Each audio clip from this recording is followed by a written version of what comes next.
stream. Share the stream. Discord. Indeed. Pat, patron, supporting member.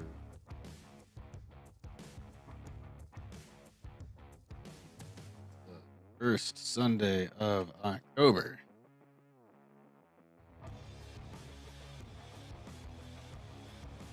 And live recording in our number 84.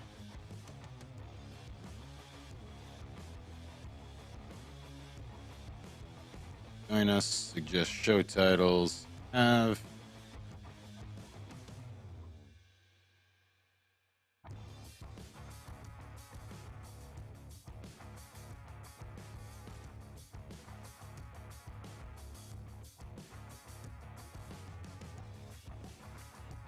create thread 84, paste the link, ping,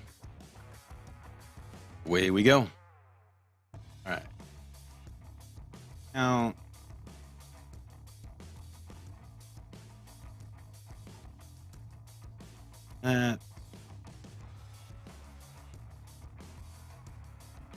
oh, I see you. I don't hear you.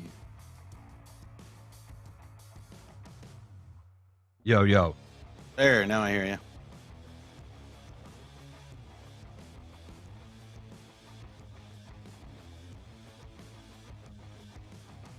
How's your evening been, Matt? Good. Adulting. My camera okay? Is it laggy? No. It was blown out for a minute, but it's much better now. Something like that.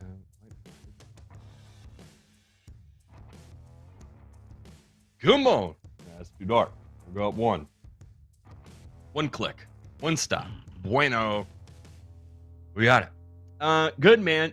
Grocery shopping, all the other typical shit you do on Sunday. But like I said, we went let Noah climb.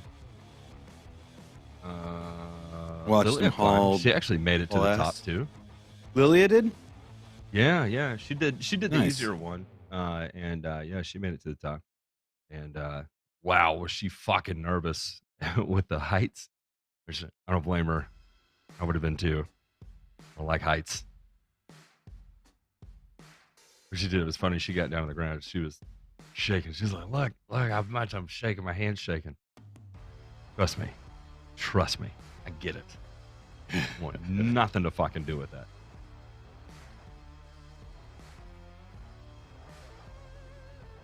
I think the audio microphone is still out of sync on this. So I'll have to part around with that this week.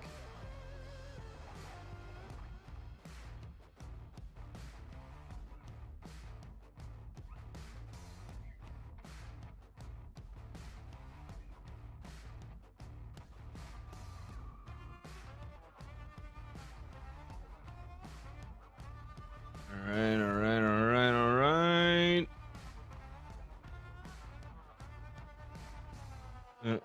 Done. Built Sami a website for her K-pop thing. Adventure is done.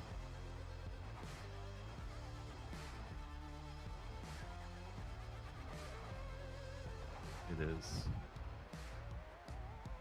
converting fairly well, so part's working. There's Ray. The fuck is up, Ray? Ha ha! I'm here. Ray made it. He is here. He's alive. Did you kill any degenerates today? Thankfully, no. Thankfully, Did no. you want to? Today was a good Sunday because I wasn't tempted even. That's good. Yeah, I wasn't even tempted. Didn't cross my Not only mind. did you not have to use your AK, you didn't have to worry about using your AK, which is funny. I certainly. All right, J Pink, we're talking about the mall, right? I'm Oh in no. Rack Room Shoes, and there is a guy in an aisle, and I am too, and it's relatively narrow. It's a mall, Rack Room Shoes, right?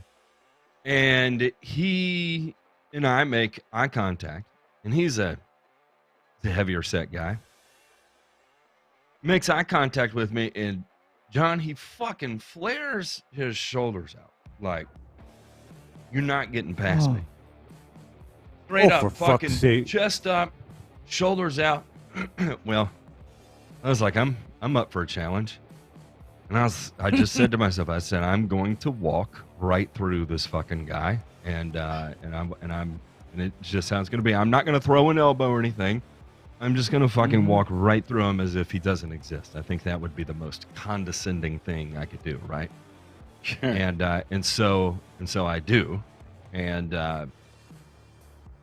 didn't even turn around and look, but I heard as he like made the turn at the end of the aisle. I mean, we made good contact. I made sure he knew who I was.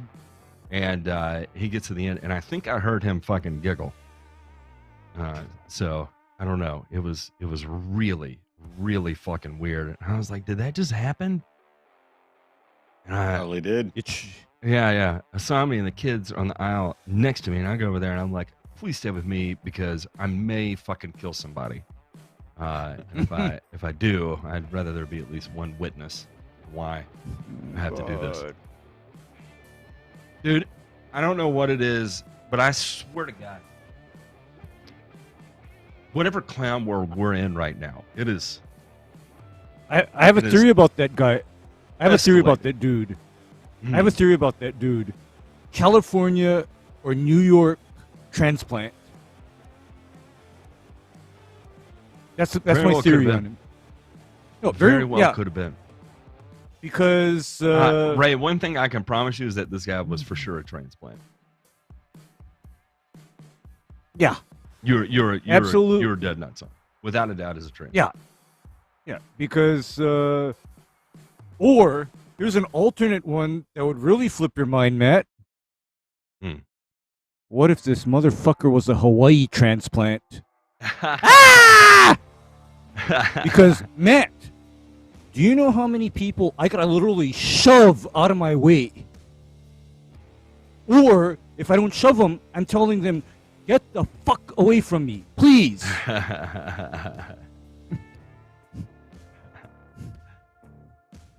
Yeah, it was one of those things, man. You know, you just like, why me? Why today?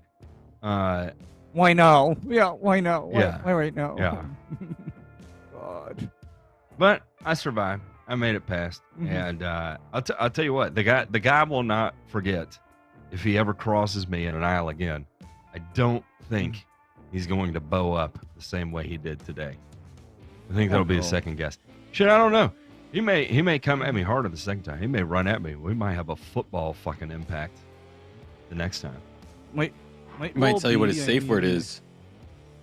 He might do that too. He absolutely might. You yuck. Centipede. Centipede.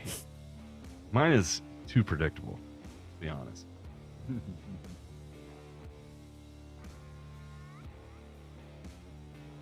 Oh, god damn it. Every fucking time.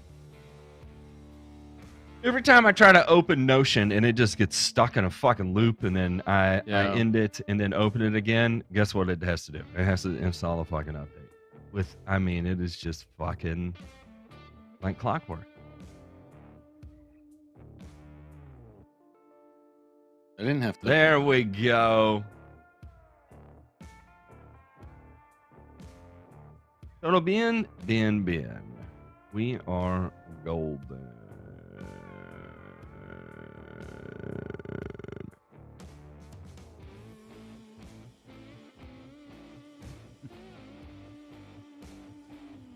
Let's see.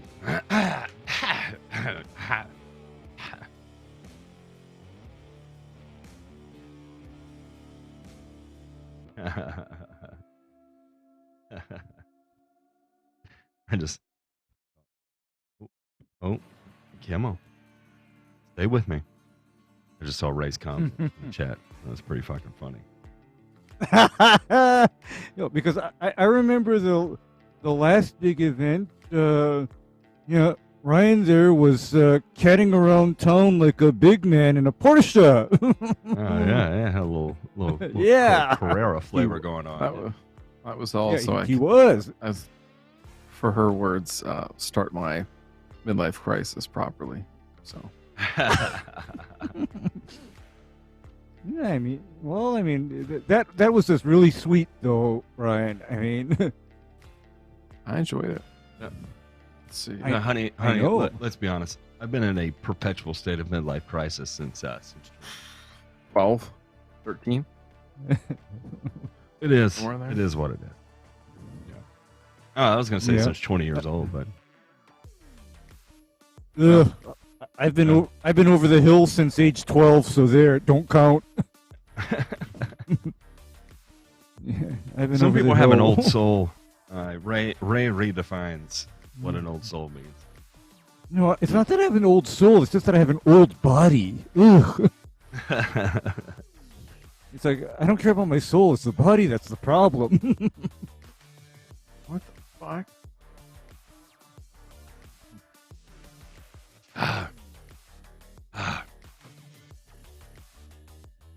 Ray, can you double check and see if your gain got bumped up? I sure will. Hearing too much background? No, I had to Okay. gauge you pretty high.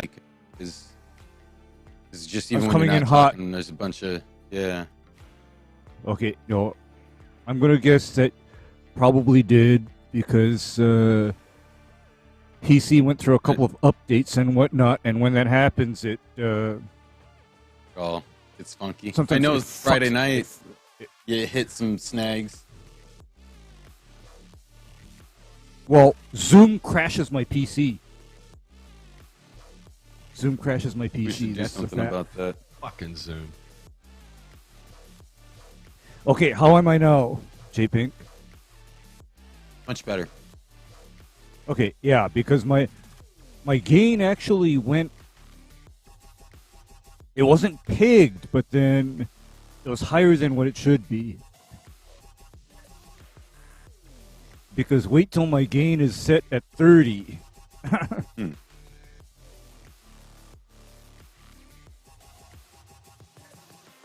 Fuck is going on now? Now we got it.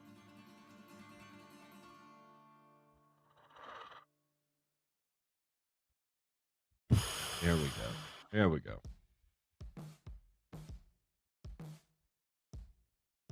Thought this was funny because I've actually seen some comments from people about this. Where did it go? I can't find it anymore. Lawn darts? Still have some in the garage. Ooh. My brother and I played the shit out of fucking lawn darts. And I was like, maybe 7, probably 7. My brother was like 4 or 5. Mhm. Never had a problem. You know, if used responsibly.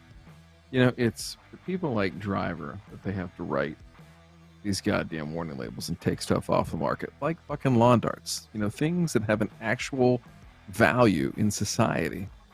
And they have to go away for people like Driver. It's been fucking Yeah, incredible. I mean, I can hear him already. How many kids? Is How many enough? toes were lost? How many toes were lost, Matt? This is another example You didn't of vote anyway. typical people who do not give a fuck about the youth in our world. No one gives a fuck about kids. Fuck them kids. Am I right? What's the I've heard that what's one the a lot. Carl line?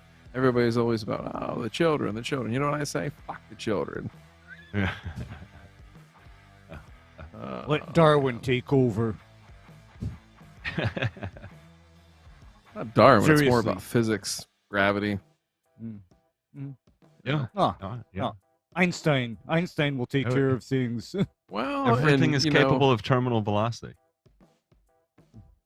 I think the best lawn dart player playing kids have a real shot at the infantry. You know, throwing grenades. You know, That's a good point. Yeah. This is a good Launching point. mortars. azimuth for Launching a mortars, mortar Yep. shot. Mm. Yeah. Mhm. Yep. Launching It's a mortars. I mean, that's transferable skill. Hell yeah, it is. for sure. All right. Let's see. There was one more. Oh, here it is. This. Oh. There we go. So, you and your wife literally got married the week before Dirty Deeds, then, right, Ryan? Like about a week before Dirty Deeds, essentially. Something like that. Whoa. I mean, there was Yeah. no dirty deeds at the time, but you know, Mm-hmm. I'm Just sure something there were like- plenty of dirty It deeds was happening. a forecast. Sure, I'm very sure. J I mean, Pink, that- just say this: those weren't tears on her belly. Mm-hmm. Mm-hmm. Could have been a mixed. You know, I'm a crier. A little of sometimes. this, a little of that. Yeah, nothing like a good tantric sex session, so I can have a good cry. You know, what I always say. You too? Yeah. It's always the goal of mine. Something about going to church Man, school, what do you I say? guess. What do you say we get real tantric on this and just have a good cry at the end of it? Sounds like a Sunday For no night. for me. particular reason. The fuck is this? It's a bunch of bullshit. Okay.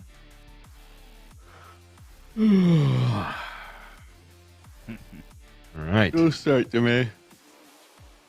Dude, I don't know. I was supposed to catch up this weekend. I really didn't do too good catching up. So, Yeah, See. you told me to go to bed at 7 o'clock tonight. yeah, that's what I keep getting though. Between the morning time, you know, your recovery was shit. Then the mid-afternoon, hey, you should go to bed at like 7:02 p.m. And then finally, you spent 3 hours and 39 minutes in the high stress zone today. Whoop is not really painting a good picture for me. I kind of almost have to ignore most of what Whoop says. I mean, because I think yeah, I yesterday. I have a little bit of a beef Yeah. with the strain when you work out, because the days after you had great recovery, like your strain's off the charts when you do a workout. Mhm. And I'm like, okay, fine, fair. Today I went in there and kicked my ass for like a half an hour. Just a quick workout in like nothing. Like my heart rate's up. Like it's. I swear to God, it like penalizes you for not sleeping well. You know. And I think whatever they say, I don't know how accurate that is. It just doesn't feel right. Maybe I'm wrong. I'm the idiot. You know, here's the funny thing is that for me, What was it? Was the workout Uh, strength trainer or something else? No, just a regular start. It was a regular activity, just running. I was running on the treadmill. you're just running. You're just running, doing a few miles. Well, because here's the weird thing is that I go out and I have to walk mow lawns. How is it that is far worse on me than lifting to failure, Matt? How is that worse for me? You know, look, when I just recently learned how to get my strain up in the strength trainers. I almost had a 17 the other day on the strength trainer. And it is like I thought I was lifting to failure, but I had no idea how much I was leaving in the tank. And Really? yes. And it is I will say this is that I've been lifting regularly now for 3 years. 2.5, 3. Mhm. Yeah, yeah. So coming up in November, it'll be 3. And I have never been so fucking sore like I have been the last 2 weeks. And I mean, it's not every workout. Every workout. And the only thing that is different is the intensity of like going to absolute fucking failure. I mean, a 0 RIR, like nothing fucking left, that if I do not hit a set of 10, you know, it's a fucking drop set to failure. And I mean, absolute fucking failure. If I'm only getting half reps, I'm doing half reps, so I can't get the fucking bar up. It is just gross, pure fucking punishment. And it's funny because, like, one, I didn't know I could do that, you know, like I didn't realize how much more I had in the tank, I guess is the word, is how I should phrase that. And then 2, it's interesting that the whoop actually fucking sees it and tells me it. Because normally on a strength trainer, I'd be like, 11, maybe a 12, right? It's a good workout. I got a good pump, you know. I feel pretty good about it, right? Mhm. But these where like, even the next day, I can't take my fucking shirt off. Like, I couldn't scratch my back right now. I couldn't scratch anything on the back of my shoulder. Mhm.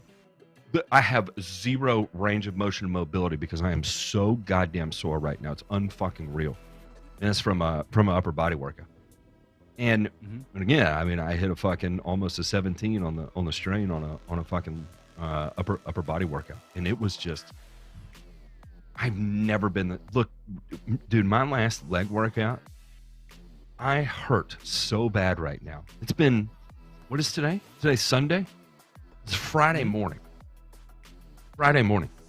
That I still feel weird that I have to, like, you know, typically when you walk, you have a little bend in your knees, right? You know, for like absorption, right. you know, shock absorption.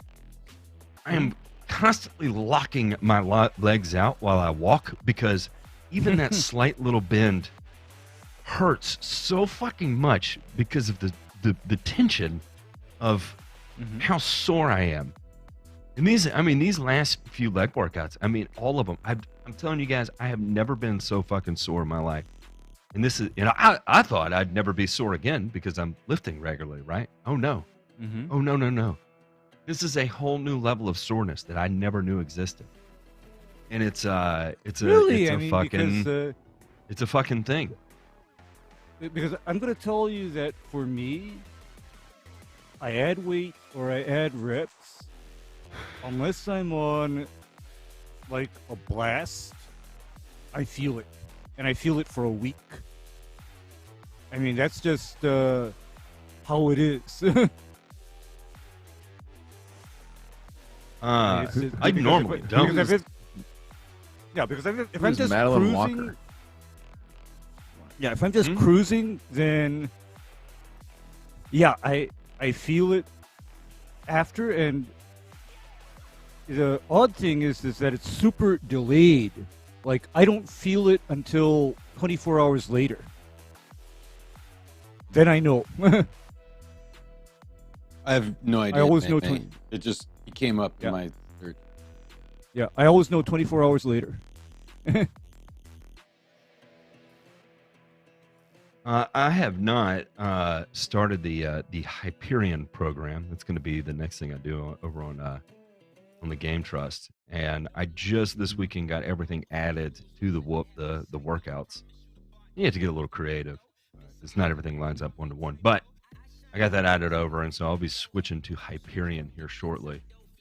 I may take a couple days of rest because between my legs being completely fucked right now and my upper body, I'm going to take a couple days and then kick off with the Hyperion. I'm excited about that.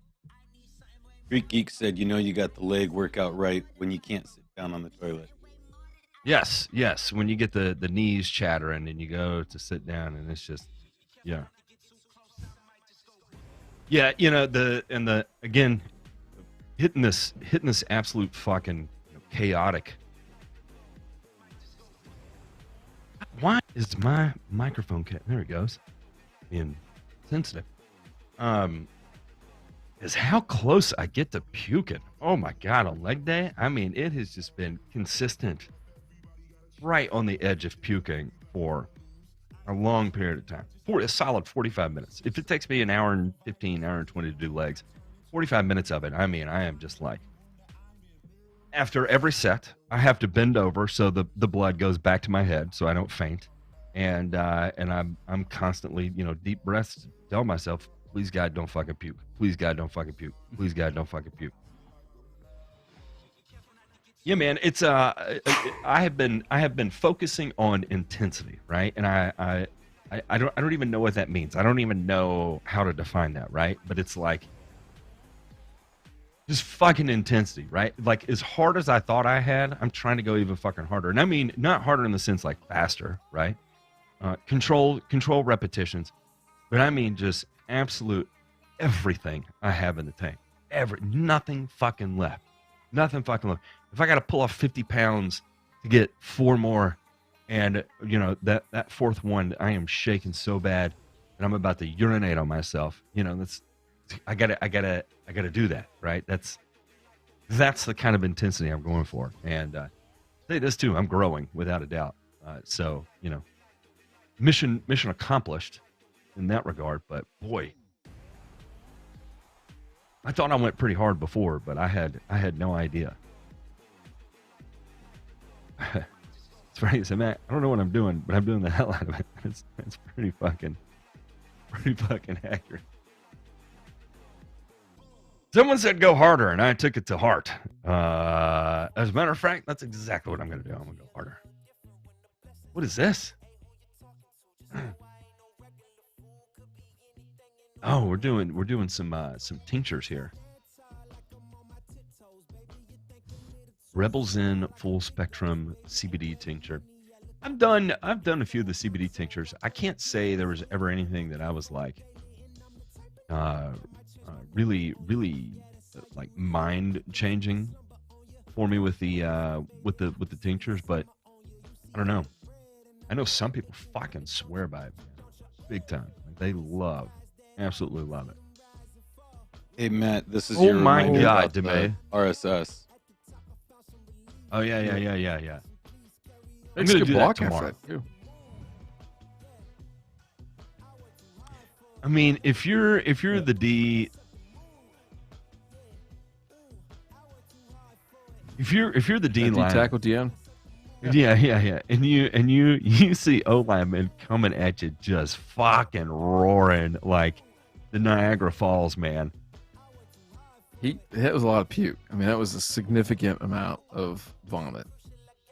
And he played Yeah. through it. Now it does appear to be mostly fluids. I'll say that. Yeah.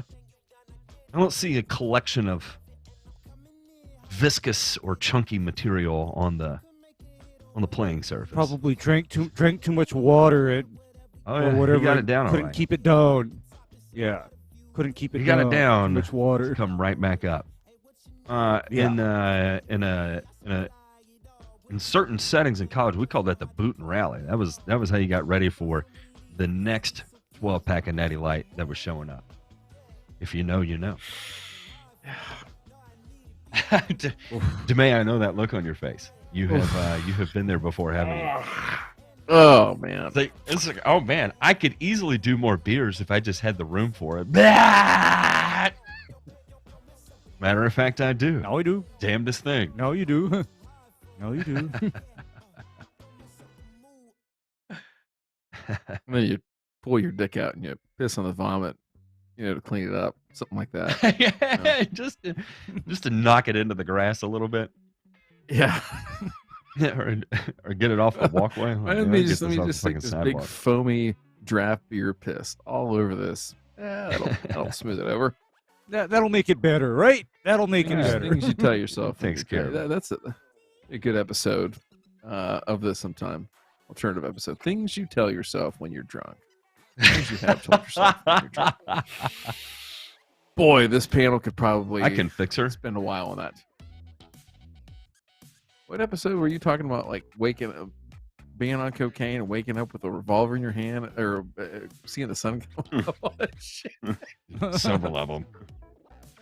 Several of them. I'd be could lying if I more than told one. you I had one of those nights or mornings. This is that directly The proportional. sad to thing the was number of you cars weren't waking totaled. up to that, DeMay. That was like that was at the end of it when you're just praying to God you could go to sleep. You were so desperate for sleep, you're ready for forever sleep. That's where you are at the end of that one.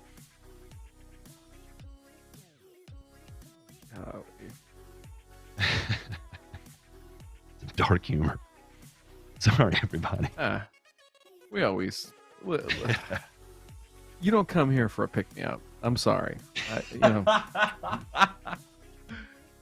I'm just saying. Like I think I would like to think this is that the people that listen to the show that are a part of our community, if you will, are so overwhelmingly optimistic that they come to us to balance out the optimism in their lives. I think that's really what it is. We are the yang, so they're the yin.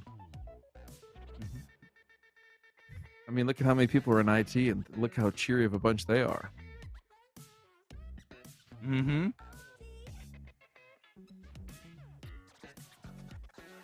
I love it.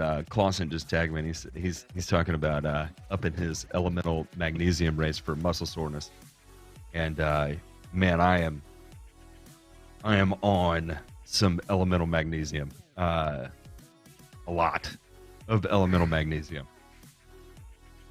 A gram in the morning magnesium? and just a hair over a gram at night. I cannot take magnesium, actually. That's the one thing that I can't Why? take. Smallest amount of magnesium just gives me the shits. See, No matter what form it is. Probably should have Yeah. told everybody that for Louisville. Yeah. It does not bother me for whatever. I'll say citrate can, if I'm getting up there in the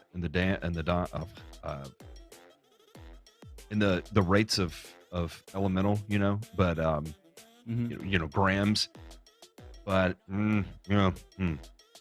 actually even Spurg, I do take boron and I do take zinc. And Jesse, I'm definitely taking plenty of potassium. Like, I'm a nerd for potassium because that's actually one thing that I've become very cognizant of. Like, I can feel potassium, like when I take it in. And the whole thing started was I drank one of those fucking primes, right? The not the energy drink version, but just the regular hydration version.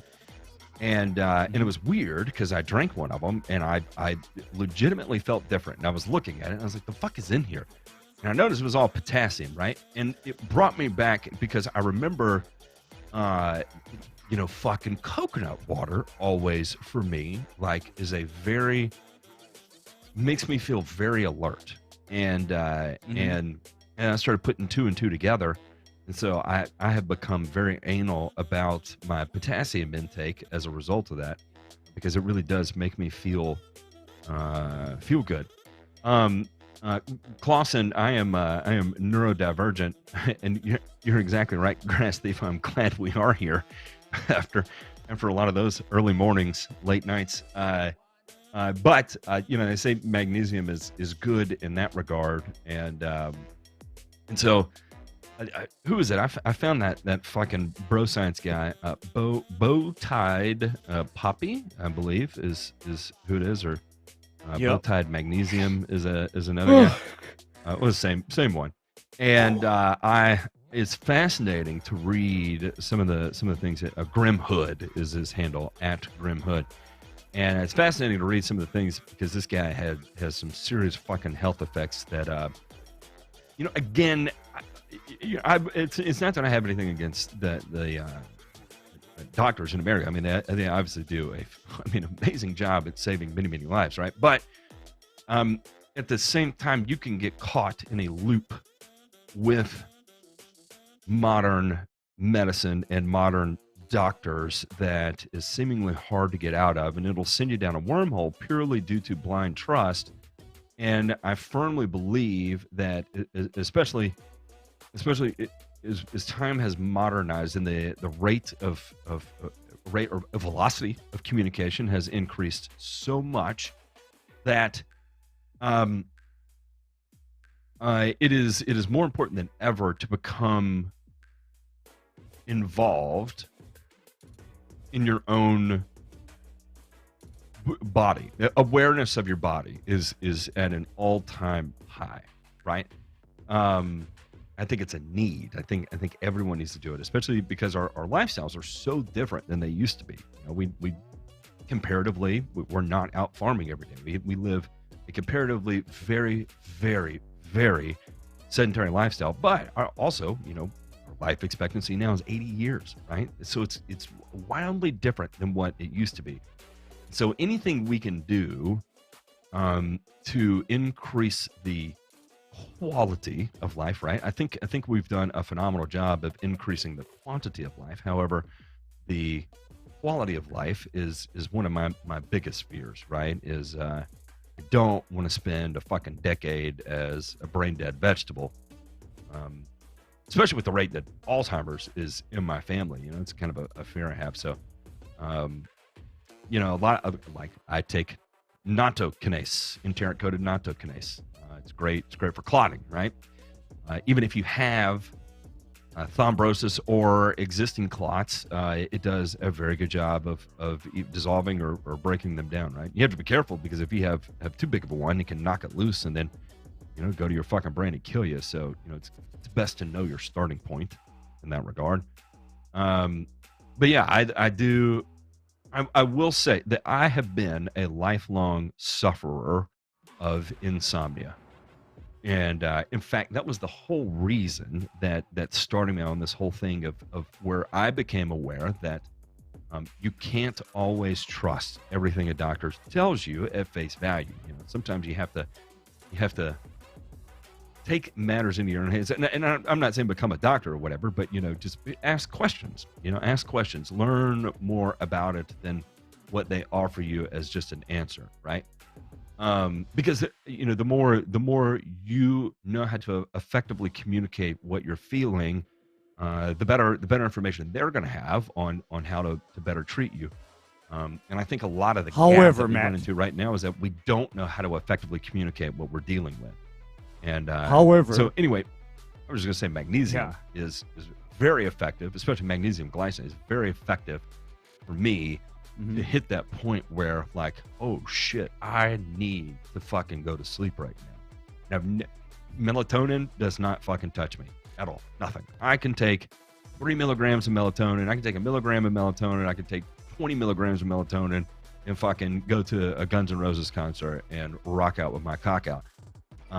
But, you know, I take a fucking gram of elemental magnesium from magnesium glycinate before I go to bed, and an hour afterwards, like, I'm like, holy fuck, I gotta go to sleep. Can't make it. Gram of magnesium glycinate, for example, that is the very thing that I absolutely must not do. Must not. Yeah, and that's a gram of elemental magnesium from magnesium glycinate. That is a shit ton. Okay, put it this way: I am taking even more so. 12 of the giant fucking capsules of magnesium glycinate. Magnesium glycinate. Or could it be that because I'm getting enough magnesium from what I eat, I don't need any more? That very well could be it too. I'd say because that's probably sufficient. Because you know what the difference between what I do and what a lot of people do is, I actually consume a lot of potatoes. A lot. And I'm not talking about French fries. You know, I'm not talking about French fries, man. I'm talking about, like, boiled potatoes, roasted potatoes, or mashed potatoes. You living my life right now? You know, that's... What? I'm talking... You living my life yeah, right you now? See... Ryan, Don't call me Spud for nothing. I could either be Southern or Midwestern. One of the two. I could be. You know? I mean, and we'll give you a rundown here of things that are high in magnesium: halibut, mackerel, pollock, spinach, Swiss chard, bananas, tamarind, potato with the skin, okra, broccoli, bran cereals, wheat germ, quinoa, brown rice, black-eyed peas, black beans, chickpeas, edamame, tempeh, soy nuts, tofu, almonds, cashews, pumpkin seeds, flax seeds, chia seeds, and peanut butter. I do not eat any of that. I eat a little bit of broccoli. Occasionally, I'll eat some fucking okra. But the rest of it, I do not fucking eat on a day-to-day basis at all. At all. For me, it's potatoes. It's definitely potatoes. Everything else I can kind of take or leave. Don't get to see a lot of halibut or mackerel in Hawaii. No. And tofu.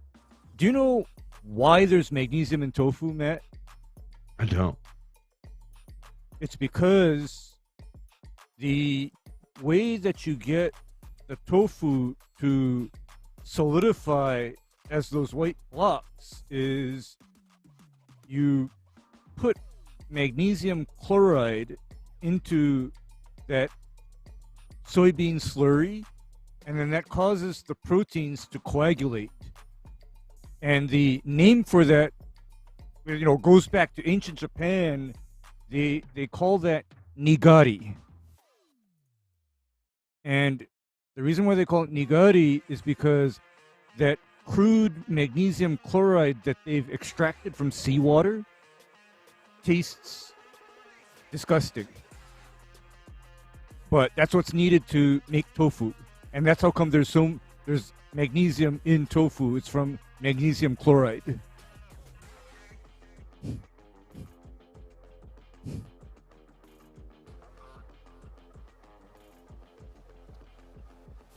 The old Epsom salt in tofu. Yep. Nigari. Yep. But except theirs is, in ancient Japan, it was magnesium chloride from seawater.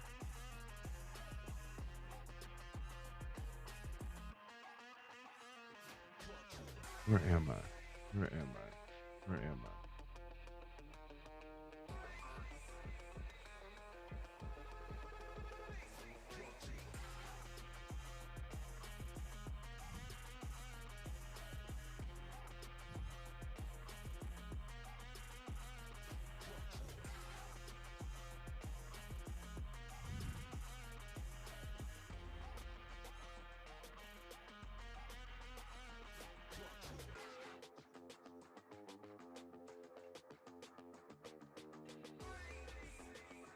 Holy shit.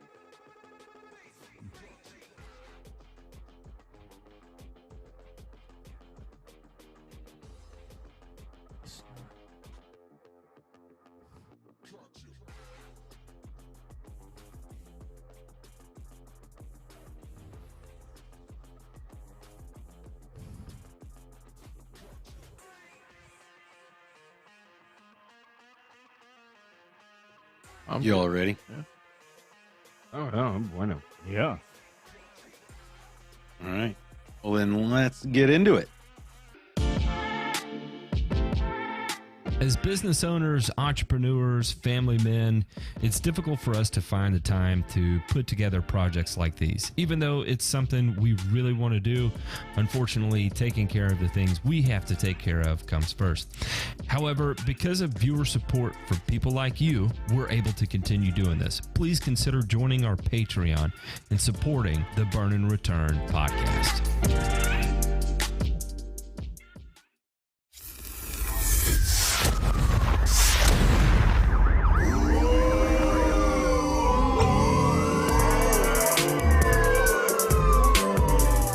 You're listening to Burn and Return, a weekly 1-hour podcast covering news from the agricultural and turfgrass industries.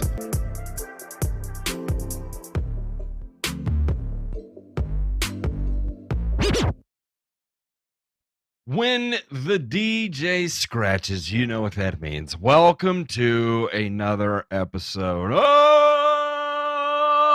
burn and return. How's everybody doing? My name is Matt. Sometimes I go by the Grass Factor Martin, and alongside of me, we have Raido and Ryan DeMay. Gentlemen, how in the hell are we doing? Well, just trying to find ways to ingest more things that will lower my stress or reduce my tiredness, or I don't know. Just I sit here and listen to the pre-shows and try to learn and take as much in as I can. And then I go on about my week ignoring all of that and just burying myself in work. I'm here for all that. Yep.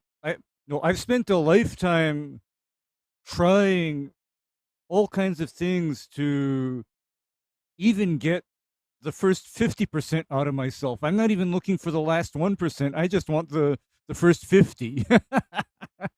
So I've probably tried it all. Eh, it is what it is, but That's at what the we end get of on the here, day, Tom. yeah, we get to come on here, decompress, lighten the mood, bring everybody up to par. Well, I don't know if we're going to be doing that, but we can at least get on here and blabber and maybe vent a little bit of whatever is pin up over the weekend or over the week or whatever grinds our gears. Speaking of grinding our gears, how about we just go ahead and jump into this week's headlines?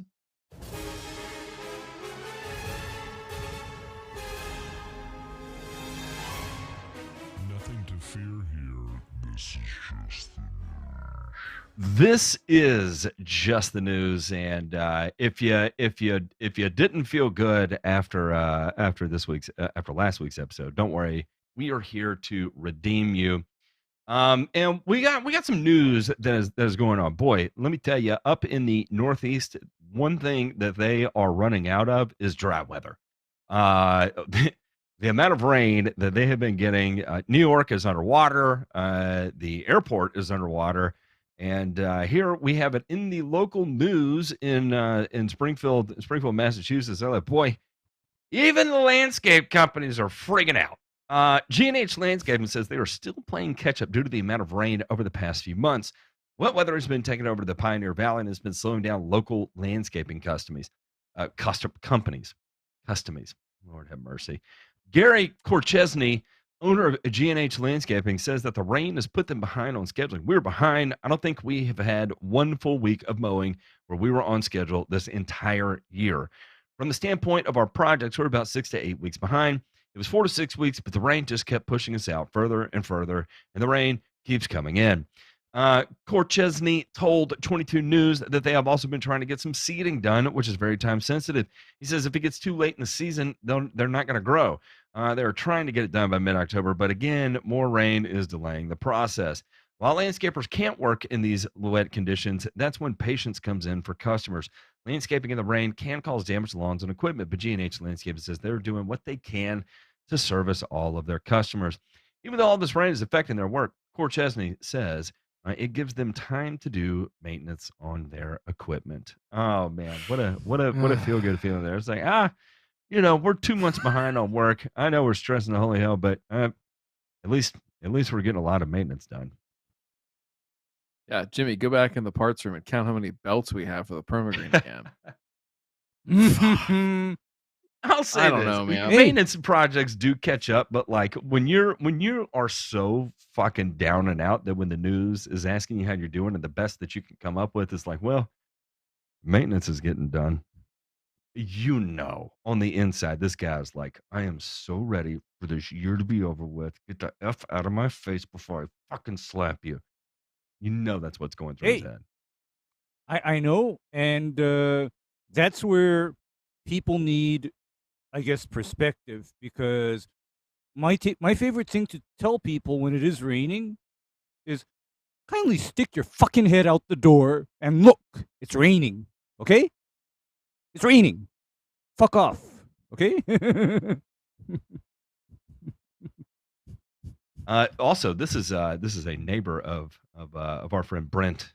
Brent is up that way, and without a doubt, I have been watching him comment in the Discord off and on. It's like, oh, look, another week of rain. How Another week of rain. Yep. Mhm. Also, we have an effort underway to change Somersworth, New Hampshire's lawn mowing ordinance. Boy, when one comes in, they all start coming in, don't they? And I think it's funny when you hear people talk about, like, when we talk about, like, hey, look, we're starting to see some restrictions on glyphosate beginning to roll in. And look, oh, that'll never happen. It'll never happen. Who was it? I think it was Supernova. Said, that's not Right. going to happen. Sure. And yeah, turns out, yeah, it does happening a lot like this. Now, we've again, if it's not, the no mo May, which caught on, which is just bizarre to me, then it's we're gonna have to ban gas powered lawnmowers. Then we're gonna figure out how to make it just apply to municipalities and contractors for municipalities. And it just gets weird. And again, we have a continuance of plenty of weird. After a Somersworth ordinance requiring residents to keep their lawns shortly trimmed made the headlines, the chair of the city's conservation commission said he's working to change the rule now. I had a suspicion that there might be something like that hidden in the inspection regulations that might be limiting to the community wildlife project. A tree board Mhm. formed in he chairs the city's conservation commission. A tree board formed in 2018, and the mayor's commission on the Preserve Somersworth. The Conservation Commission is trying to certify the city for the National Wildlife Federation Community Wildlife Habitat Program. My God, look at all this. The Mayor's Commission, City's Conservation Commission. We have the Mayor's Commission of Preserve Somersworth. And what is this last one here? The National Wildlife Federation Community Wildlife Habitat Program. They have to fill certain requirements before qualifying. Oh my guys, this is just gobbledygook from bureaucrats, man. It was only after Somersworth resident Jackie Pierce refused to mow her lawn and received a notice from the city that Orszowski learned about the ordinance, which prevents residents from growing their lawns longer than 10 inches.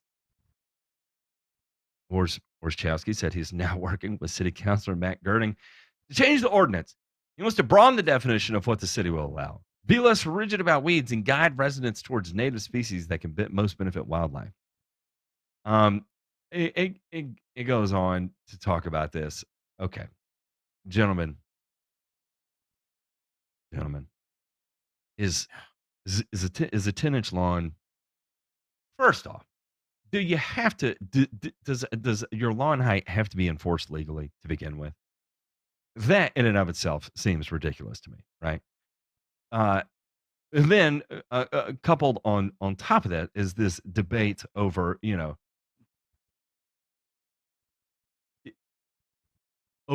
it's the side of argument, and it's not the side of arguing that, like, really, do we have to legally enforce the height of a lawn?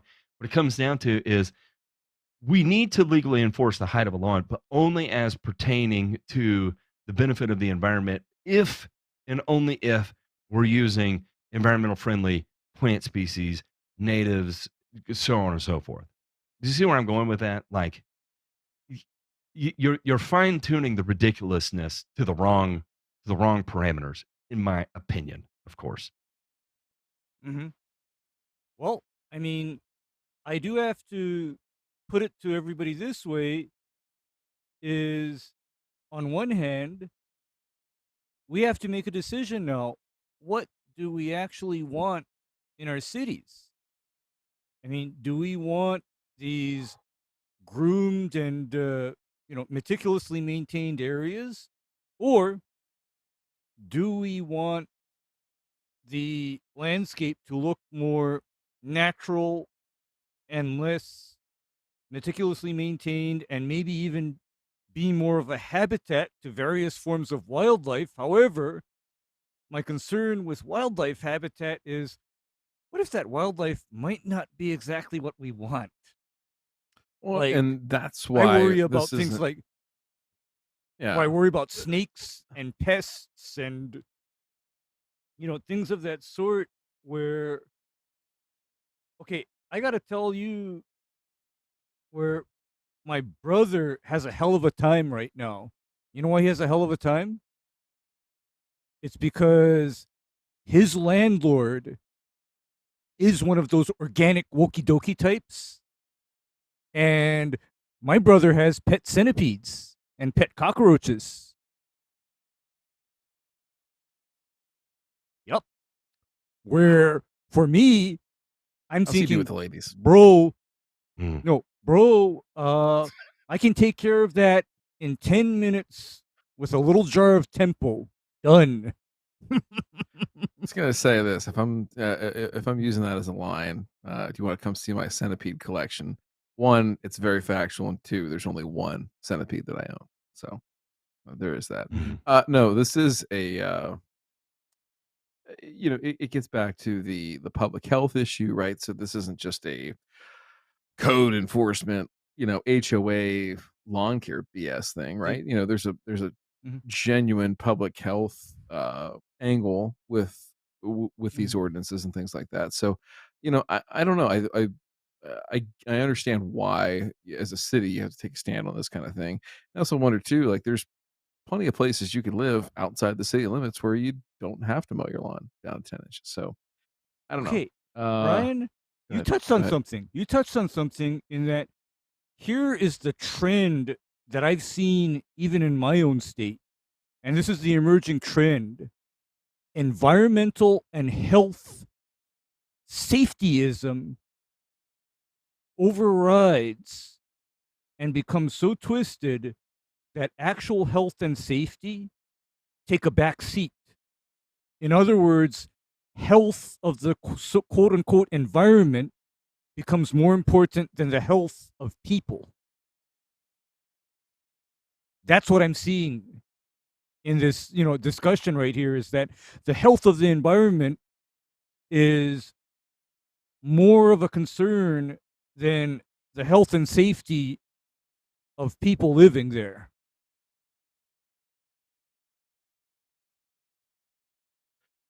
There it is. We just got to mow the lawn. I think that's the easiest way to get out of this. Mow the You lawn, can get mow rid of the behind- weeds. Yeah. Variability in pricing here on nitrogen. We can talk about this because this is boy, are there some charts in here that are some doozies. Yeah. Fertilizer markets have received considerable attention over the past 2 years as prices for nitrogen and other fertilizers experienced dramatic increases from late 2020 into the second quarter of 2022, followed by sharp declines back to 2021 levels over the past 18 months. While the movements in average price levels are important to monitor, variability in local prices available to individual producers is also essential to consider. This is particularly true in the current environment with projections for farmer returns in Illinois to be much lower and potentially negative for the 2023 and 2024 crop year. This article continues our series focused on fertilizer prices.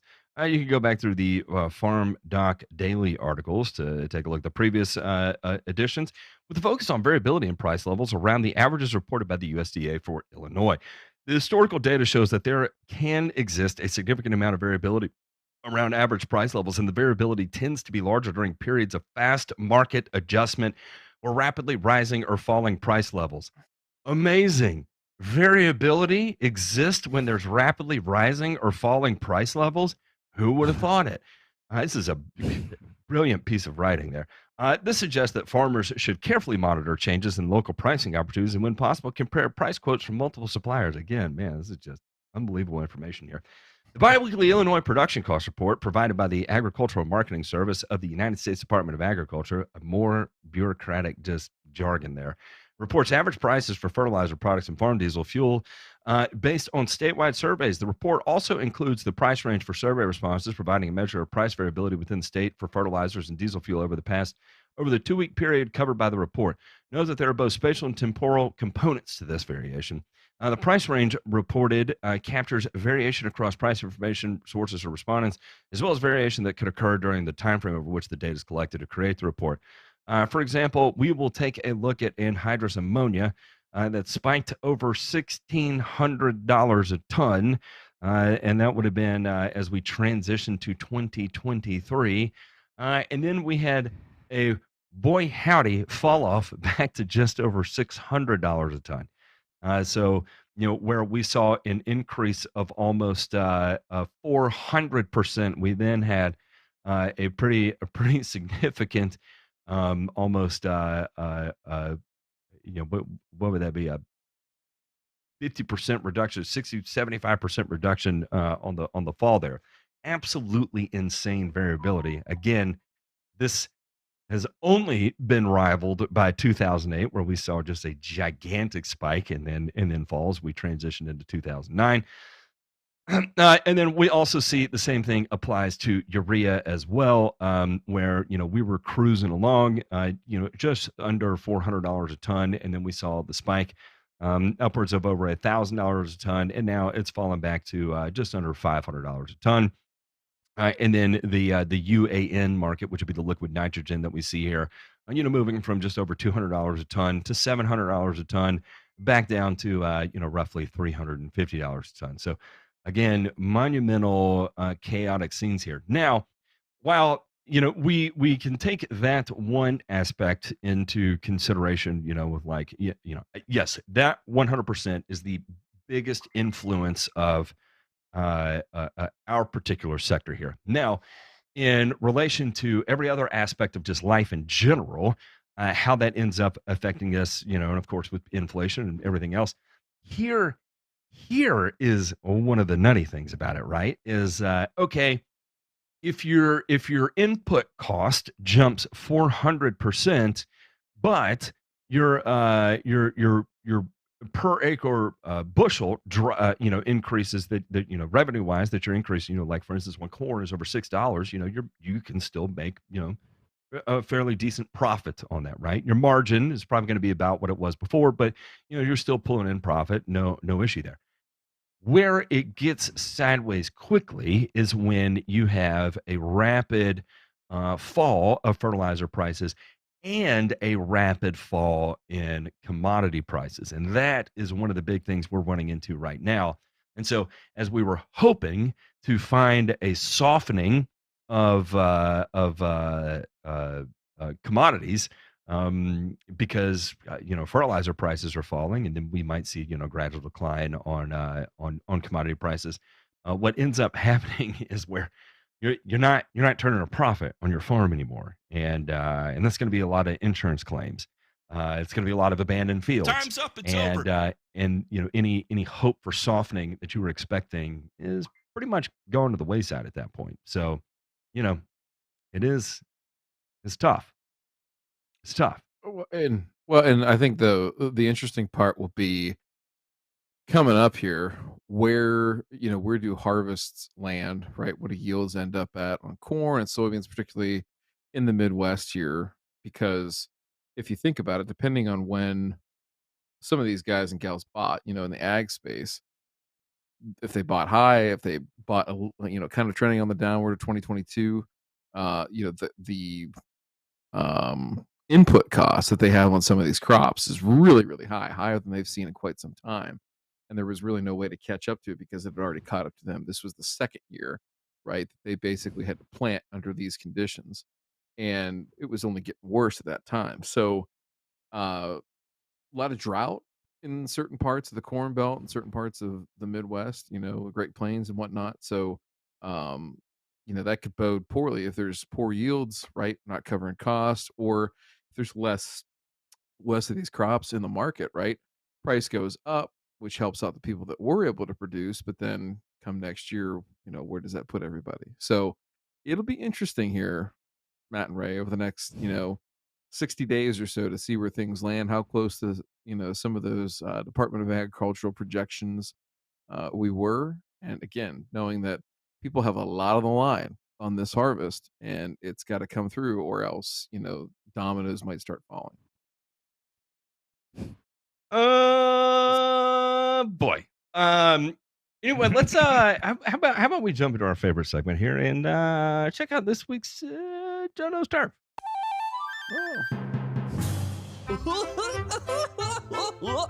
Joe Knows Turf. Hi, I'm Joe. I'm gonna give you a bunch of accurate turf facts today because Joe knows turf. He does know turf, ladies and gentlemen. Joe, haven't heard from him in a while. I hope he's doing well. Hey, things are progressing for him. You know. That being said, and somebody that things are progressing for, and progressing so much so that it's been almost 2 years to the day, I think, since Matt saw this individual in person, and at that time he gave him a big hug, was affectionate, caring, offered words of encouragement, and I do mean this genuinely. There's no hyperbole in this statement. So, without further ado, this was sent to us about a new product that's coming down the pike here from uh, Green County Fertilizer, and some folks asked us to take a look at it, see what we think, if we can tell if there's any secret sauce here or what's going on. So, J Pink, go ahead and start that video right about the 5:25, 5:30 mark. Hold up extremely well. We all know that. This is a non-treated nitrogen that's on this section, aside from the humic carrier that we're putting around it. I don't see a reason to go more than a ½ pound per 1,000 square feet with it. So at this point here, I don't feel like I need to fertilize anything up here. It looks great. I think 8 weeks is probably a good number for it in sort of spring or fall conditions on cool season turf. We're gonna play with it more and study and do a little bit more work to the material so we can bring more data about it. But I guess here's what you should know. The idea here is this is something that we're gonna launch in 2024. It'll start out as a professional product first before we introduce it into the homeowner market. And the reason is limited availability of what the material is that we're producing for it. Logistics are going to be vitally important here. And part of my relationships and the relationships that we've built as a company are dealing with granular blenders around the country that will be able to put this into the hands of people without having to transport it all over the place. So we have goals in mind for what we're going to do for the carrier and the coating. That goes out to different blenders. It gets bagged to our spec, and then it's sold in the region rather than trying to ship everything out of Georgia. Now, this whole process we've been working on for a long time because what we're trying to do is very different. I'm not going to say that there's anything magic about any granular fertilizer. There's nothing. It's fertilizer. It's meant to feed the grass, meant to make it look good. But then we want to hit a couple of other points in there too. We want to get some good long-term feeding out of some readily soluble fertilizer. We want to see more water holding capacity in the soil. That's a big thing for us. And we do want to see some structural improvements as time goes on, and further be able to minimize the amount that you need to put down, get the biggest bang for your buck, and have a product that comes to market that isn't branded in such a way that people feel like they need to charge through the nose for it. This is something that's going to come in affordably, and it's going to end up being a staple product for professionals all around the country. And then as we roll it out to the DIY community, you're just gonna love the way that it performs, love the way that it spreads, and love the benefits that you're getting out of it. Now, with so many things, sorry, you can't rush it out. The OG We know exactly how nitrogen performs, phosphorus performs, potassium performs. In this mix, we are using ammonium sulfate, diammonium phosphate, sulfate of potash. The total analysis on this prototype, this is not what's going to be final. It may be an offering, but this is just prototype material to see where we could kind of land with everything. It's a 16-2-3, 17% sulfur, and about 15% of our reacted humate material in there as well. So we've got a whole combination, just a nice, good feeding granular that provides a deep, deep dark green. Running at that ½ pound rate is beautiful. It will be fun to see if we can go lower than that. I know that you can go higher if you want rapidly growing grass. If you feel like your grass needs a big hit, then fine, you can go to a higher rate. Okay. So, gosh, this sounds familiar. But, yeah. A few things here is I'm glad to hear John say what he did, that fertilizer is fertilizer. It's, how you use it, when you deploy it, right? Using the right product, right rate. We just did a whole thing 2 shows ago on the 4R. So, it's kind of hard to screw up unless you take one of those and put it out of order, though. But quick reactions here, gentlemen. What are we looking at? And I kind of feel like there's already this out in the market, and we'll leave the business part aside here for a second. I want to talk about that on the back end, but just purely from a product build standpoint, what are we looking at here? Anybody? Say that again. On a product build Just how? standpoint, what do you mean? Yeah. Just the derivatives, what's in there, how it is put together, what it is meant to do. So it's just it's a homogeneous AMS, DAP, and SOP, right? So here I've probably got a calculator somewhere that I can plug this into. Let me see here. Uh, Hey, where is John it? Perry Yeah, talk has for a second while I reinvented pull the this up. wheel. No, John Perry has essentially reinvented the wheel because you know what? Starting in the 1990s, I've seen NPK adsorbed onto humic and organic matter. Ryan, I saw that kind of product before, and I thought that product was absolute trash and garbage. You know what that product was? What was It it? was Right? shit. Grow Power. Oh yeah. I forgot about That's Grow scam. Power. Wow, I haven't heard that in a That long scam. That scam. Useless bullshit. Everybody in Hawaii jerks off to Grow Power. What a useless, trash, garbage Yeah. product. I just got a really bad mental image of people in Hawaii jerking off to shit. I didn't really want to do that. I don't know. Everybody, Yeah, you know, I when they mean, do the map with Pornhub and like the most frequently searched term, gonna either go Grow Power or Scat from Hawaii. Those are my two options. Anyway, yikes. uh, Yikes. But then this is not the okay. first time I've seen or heard of a product making these kind of claims. This is old. Mhm. This is nothing new. You know, this is nothing new. I mean, Yes. Well, so the other part so too that's interesting is from a business perspective, and I'm just theorizing here. I don't know what John's intentions are or GCF or anything like that. And it'll work like that. Here, I'm not here to tell you that don't buy this because it's Oh not going yeah. to work or anything like that. Oh, it'll definitely work. it'll work. But you need a I hell of think a lot the more than he's claiming. You need a heck of a lot more and than he's claiming. that's the Yeah. thing is, isn't this kind of the antithesis? Yeah, excuse me, the antithesis to GCF and BioGreen and the way that they approach fertility, right? So that you don't have, large, and even by those standards, more than a half pound, let's say, of nitrogen going out at one time. It just Yep. seems a little antithetical, a little bit different, a little bit out there. And I don't know. I mean, I that's the part I'd be interested to know is, do they feel like that this is, obviously you're moving the needle further faster with the humate part, yeah, but you're also putting down more, seemingly more nitrogen. You're going to see a response out of this product no matter what. And furthermore, Yeah. is this perhaps in response to some of the market pressures that we're seeing? Sure, Big Ron selling the shit out of some carbon PZN from Miramichi. Miramichi, and Yeah.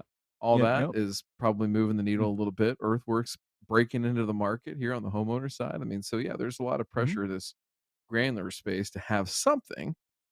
And I think if you were looking and theorizing what John would hang his hat on, obviously it'd be something like this. So not shocked in that realm, but just a little bit odd that, the the liquid program, the low end program, and now we come with this. Just Yeah. interesting. Now No you're going to have questions. to attempt to soil load with supposedly organically bound in on top of his low rate nitrogen and micronutrient products, right, Ryan? You need to soil load Yeah. with a supposedly slow release. And Interesting. on that front too, I mean, Mhm. in terms of the bulking material here, Matt, is this Mhm. a new material, or is this going to be something that would be coming from a byproduct or a waste stream of the production of their other humic products? Yeah. So okay. All right. This is definitely a waste stream, right? So when you do a humic reaction, what you're doing is you're taking a shale, right, limonite shale, and the humic fraction of it is only soluble in a high pH. So you take a caustic material, mix it with it, and let it sit for a period of time, and then you're going to get a liquid that settles on the top, and then on the bottom you're going to have a sludge, and basically it's just a really really hydrated leftover goo schmoo dirt in effect, right? All the humic fraction has been pulled out of it, and actually the fulvic fraction has been pulled out too because it's soluble at any pH, right? So you're just left with dirt at that point, right? So um anyway, it's and you have to discard it, right? And you got to figure out something to do with it, otherwise you're just going to continue to Time's amass up, it it's and amass over. it and amass it, and then that becomes a problem, right? Because you have a bunch of caustic material that has accumulates, and that depending on the how alkaline it is, and how much of the materials you use to make it to extract the humic fraction is used, that you might have remnants left over in it, and then that becomes hazardous, and you can't just dump it, right? Or sometimes you can, but then that becomes cost prohibitive to continue to do that, and so you got to find something to do with it, right? So this is a perfect example of on the startup space you hear upcycling, right? Is one way to put it, or yeah, we'll just call it upcycling, right? Upcycling, yes, Sure. Matt. That's the And word. Yeah. and so effectively, 1623. Now, what does that sound like that just went out of business? That was who were the boys down in Florida? Anuvia was a 1623. Right? Anuvia, yes. Yep. Yes. Homogeneous 1623. So Mhm. I think from a business perspective, it's easy to look at that and be like, okay, that was already popular in the marketplace to an extent, not popular enough, but it was super. Um, it was super popular, and honestly, it was the ag portion of it that it couldn't catch on. Lawn care was fine; sales on lawn care were great. It was ag that they couldn't penetrate, which was going to be A lot of their leverage out there too. their ticket to profitability. So anyway, there's a hole left for that analysis that's going to resonate with people, psychologically, and so what a perfect analysis to replace it with, right? Another 1623. Now, when you formulate that. And based on the inputs that are chosen here, you have sulfate of potash, ammonium sulfate, and DAP, right? So you have approximately 17% of a granule left over to do something with, right? And oh well, what do we put in there to get it to hold together? Well, we've got this waste stream here that is due to be upcycled, so we can homogenize it with that, right? And so anyway, here we go. Here we go. I'd say there was a bit of a chore on the front end trying to figure out how to manipulate that pH in such a way in order to keep it from just ammonianizing through the granulator. Because let me tell you, you take something high pH and then mix it with ammonium sulfate and put that into a granulator, you're literally throwing off ammonia gas on the other end, and it is no fun. So there's Matt, definitely some treatment that went into this to get it ready to go, right? And so anyway, yeah, Mhm. you've got 17%. I can't remember what he said. The 17% the fraction of their. sulfur, He said 17% sulfur, but that's just due to the ammonium sulfate. But he said there Right, was a right. number of their material that went into it. Did he say? I think he said it was like 15% of a humic fraction or Yes. whatever, or Yep. a human fraction maybe. The number Maybe. 17%, what percentage is active by whatever number, whatever qualification they're calling active, is it organic matter, right? Maybe organic matter is the active fraction they're talking about, and then they're calling the human aspect of that organic matter, and then it's 17% by composition. You do a loss of ignition test, it comes in at 15, right? Because it's not going to be 100% efficient. And so, there you go. That's where you get that 15% number. In effect, you're getting 16 units of N from ammonium sulfate. We all know ammonium sulfate is 210022. So that makes sense that you would have one more unit of sulfur or an even number of sulfur of N to S, but you also got sulfate of potash. Now, granted, in this, sulfate of potash is a 0050. And if you're using a micronized sulfate of potash, typically that's 0052. So, you're talking about, 6%, 5.75% sulfate of potash. So you're getting just a sniff. And sulfate of potash is what, 005217, I think. So between just Something the like that, sniff yeah. of sulfur you get Yeah. from it, and Mhm. then the majority of it coming from ammonium sulfate, there you go. With the DAP is 18460, so you got just a sniff of DAP in it to get it to 2 units of P. Takes about 4.5% to get it there. And so, there it is. Lots of luck. And here's the thing. Bringing awareness to the the little guys in the industry, trying to prop them up a little bit. It's tough out there. So hopefully we'll see John in Louisville, just like 2021. If Yeah, you know, you know.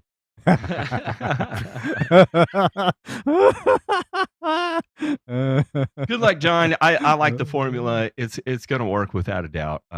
Again, and if anybody wants to have a good time, take a 1623 and with that's derived from ammonium sulfate and apply it side by side, and see if you see any discernible difference. And there you go. Let's check out this week's burns.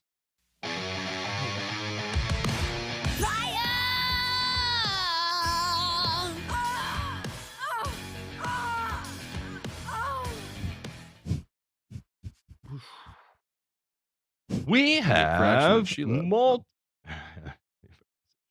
She was the active fraction. Let's be honest. Depends on Multiple Never mind.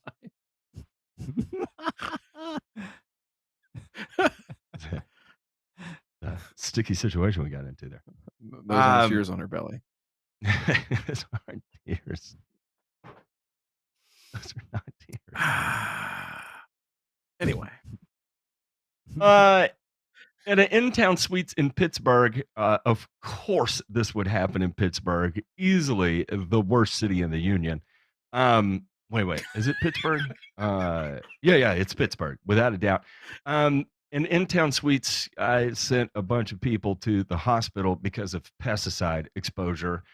At McKnight Road in Ross Township, guests of the in-town suites were evacuated just before 9 a.m. for what officials say is related to a pesticide exposure. People started calling with hotel guests were calling because of respiratory symptoms. EMS in Allegheny County hazmat were called in, and it was determined the symptoms were due to pesticide exposure. KDKA was told the hotel put bait traps around the outside perimeter of the building to control the rat population. When the traps got wet from the rain, it created a gas called phosphate. I'm sorry, I said phosphate. It's Freudian slip there. Phosphine, which can be dangerous to humans if enough of it is ingested.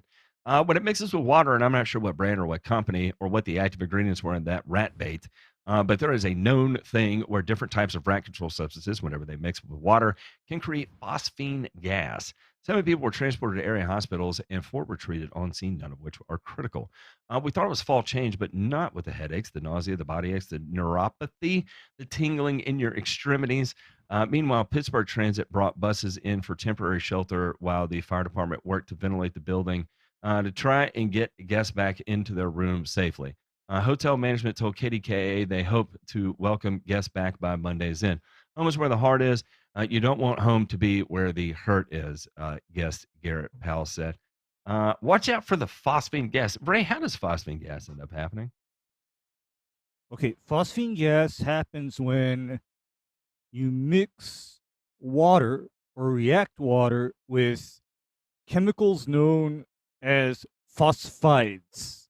And I am hoping to God that pest control operator didn't elect or decide to use a rat poison containing a compound called zinc phosphide. And the reason why I highlight zinc phosphide is I'm familiar with a federal restricted use rodenticide containing zinc phosphide that is only labeled for factories, food plants, and industrial buildings. It is not And by 2-star any hotels. means no, and it is not by any means intended for application in residential settings. And I include a hotel or a motel as a residential settings. I mean, Listen, if you got an this exterior pest entry control Econo operator, Lodge, it's debatable yeah, on whether this that's no, residential. yeah, this pest control operator fucked up badly. Okay, he fucked up badly because I also heard of instances where somebody took home from work this fumigant called aluminum phosphide. And aluminum phosphide also has the property of reacting with the moisture and humidity in the air to create that phosphine gas in high amounts. And there was an instance where somebody did that, and I think he killed his own kids because that phosphine Jeez. gas went from underneath the rat burrows that were under his house, went back up into his house where his children were, and his kids died. I mean, you do not mess around with almighty. phosphine or phosphine generating compounds because, We're as just- far as I know, anything that could generate phosphine is highly restricted as to where and how you may even apply it. And this is why, Matt and Ryan, that's why. This is yeah, we went from burns to Almighty. liquid hot fucking magma right there. That was pretty intense. Listen, I think the point that this highlights, again, to Le Supernova and all of those like him, is that this is the kind of shit that gets blown out of proportion. And number two, it should get blown out of proportion because somebody made a mistake, right? The only way we learn from those mistakes is by bringing it to light. And I think that's one of the good things about, the conversations that we have here, the conversations that we have amongst the folks, at least in our community, is we're willing to admit when we make a mistake, right? And take a chance to learn from it. So, um, yeah, it's unfortunate that this happened, especially in this setting, especially guys, because I'm sure all this guy got called there to do was that it was probably a hotel key party, and he probably had like 30, chuck chairs that he had to sanitize, and he just used the wrong shit. How are you going to blame a guy for that? It's a lot. Guys, It's a lot. Listen, I thought I had to do was just get rid of the vanilla smell and all the glitter. Use the wrong stuff. I'm sorry. I don't. If anybody wants to take a moment of time and read the various reviews at this place, first off, this is an extended stay that is like furnished for people that have to work there for an extended period of Have a- time. Have an extra long hotel key party. Yeah, Mhm. yeah. Like I like this one. And what Tracy here, who left this review, does not understand is that her boyfriend was 100% running a racket on her. My boyfriend booked a room for a week. He locked his keys in his room on accident the first night, which was Saturday, and couldn't get any assistance until Monday at 11. Who runs a hotel with no 24 hours assistance? So he paid for 2 nights and he wasn't even there. Sweetheart, I'm very certain he could get back into his hotel room. He just lied to you. That's all. Mm-hmm. He went out and woke up and was in a completely different city, probably by choice, and had to come up with a quick excuse, to explain that he wasn't out with his boys. And it's like, oh, honey, you'll never believe this. I I got swear to locked God, out of the room, and that's why I'm in Missouri right now instead of Pittsburgh. I had nowhere else to sleep. There's the old saying, Yeah. there's what he said and there's what she said, and then there's what actually happened. I think one of our things we should sell is being Google review arbiters, right? So we'll hear from the owner, we'll hear from the reviewer, and then we'll make a judgment, determination, and narrative about what actually happened. In this case, I think Matt, you're right. That dude was probably he may have woken up with a revolver in his hand somewhere on the banks of Monongahela, contemplating life and not able to sleep. Without a doubt. But, actually, this probably worked out in his favor because this kept him from becoming poisoned with phosphine gas. So, you count your wins or you can get them. And boy, did this Yeah, guy end up on exactly. the right side Mhm. of lucky. The next one here, Mhm. Hollowell bans pesticides, but okays fertilizers on private property. The What? new rules seen Wait, in only stop. Uh-huh, I uh-huh, thought this was uh-huh. this you're making this up. This isn't happening. That's not Okay, happening. wait a second. Can I reread it for you? Because I want to reiterate that this is maybe this is what they call fake news. Let me try the headline again. Hallowell bans pesticides, okays fertilizers on private property. Is it different that time? Timestamp that, La Supernova. Timestamp that for La Supernova. Make sure he gets to Okay, hear this. we'll do that. We'll tag him in it, and then he'll Bring. probably make some Can you also comment ask him to that bring? because I'm in Tennessee, I'm a racist or something bright and Well, shiny make that he likes to sure come up with. you ask him to bring the fine china, the good silverware, and one of those linen napkins so he can eat all of your balls. City councilors voted Tuesday to pass a controversial land maintenance ordinance after approving minor changes in the measure's third reading. The ordinance would ban the use of pesticides by Hallowell residents after it goes into effect in January, but would allow the use of fertilizers, a significant change from the original draft ordinance introduced in August of 2022. Members of the city council who were present during the meeting vetoed unanimously to pass voted, not vetoed, voted unanimously to pass the ordinance. Kate Duffer and Berkeley Alman Hunter were absent. Most of the changes were made before the second reading last month, but a few minor language changes warranted a third reading. The final ordinance includes provisions for water testing that can highlight the presence of pesticides and fertilizer in town waters. Are you fucking kidding me? The ordinance also includes exemptions for residents to use herbicides that treat invasive plants. Oh, wow, thanks. You really did one for me there. Which would be allowed using a waiver provided by the code enforcement officer. Exemptions for residents growing food for individual consumption have also been included. What? Boy, the Jesus. state really gets a say in a lot of what goes on in your life. Mayor George Lapointe said the first year is to be considered an educational period, meaning residents will not be fined for violations and instead be educated on the use of pesticides. Monetary penalties will go into effect from 2025. It was first introduced by Rosemary Presner, a resident involved in local committees to ban the use of synthetic substances and pesticides within 75 feet of any body of water. After pushback from other residents, officials put together a working group to gather input from residents, environmental advocates, and landowners to develop a balanced ordinance aimed at reducing the use of synthetic pesticides. The final version of Land Management Ordinance is the fruit of 2 years of laborious yet rewarding collaboration among grassroots advocates, city staff members, and members of our community. It sounds like a bunch of biologists, pathologists, and entomologists were involved in that. The process has resulted in a policy that judiciously restricts the use of cosmetic pesticides in our city, eliminating the impact of countless harmful products on our residents and our environment. The notable omission of fertilizers from the previous was a compromise on behalf of the ordinance supporters. The lack of data showing the direct impact of fertilizers on town waters also contributed to the removal of the provision. I felt good about the process and working with the group. We managed to narrow it down to pertinent matters involving pesticides. Runoff in water bodies is common and been linked to harming aquatic life and contributing to neurological diseases in humans. Here, about 30 municipalities in Maine have similar regulations, but only a few, including South Portland and Ogunquit, have restrictions on private properties.